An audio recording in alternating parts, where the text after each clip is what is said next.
Sa isang paaralan, may batang tahimik, masayahin at puno ng pangarap. Ngunit sa bawat araw, may mga salitang tila patalim, salitang paulit-ulit na humihiwas sa kanyang puso. Hindi nila alam, bawat tawa at pangungutya, sugat na mahirap paghilumin.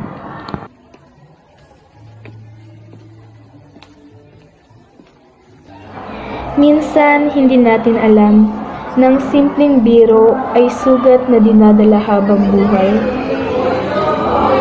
Araw-araw, siya ay tinitiis na ang salitang masakit at mapanlait. Wala siyang kalaban-laban at tila walang nakakapansin sa kanyang pagdurusa.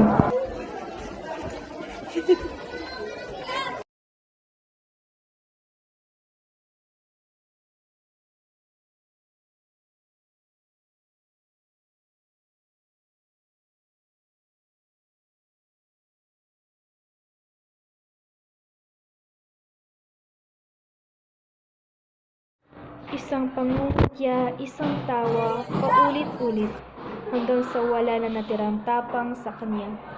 Ang bawat salita ay may bigat, at ang bawat kilos ay may epek.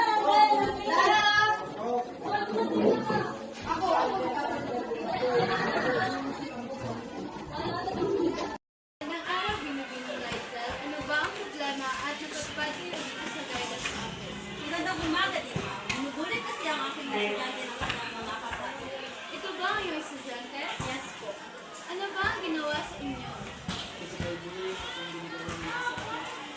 At ito namang isa. Lumipas ang ilang araw, mas lalong tumatag ang kanyang kalooban. Dapat ako maging matatag para makatapos ako sa pag-aaral.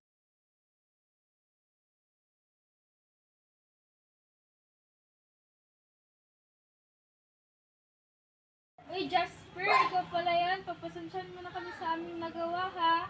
Jasper, pagpasensyahan na kami. Jasper, pagpasensyahan na kami.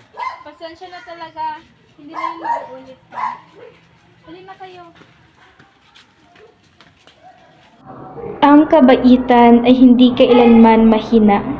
Ito ang lakas na kayang tumalo sa pang-aapi. Maging dahilan ka ng ngiti, hindi ng luha. Piliin ang kabutihan araw-araw.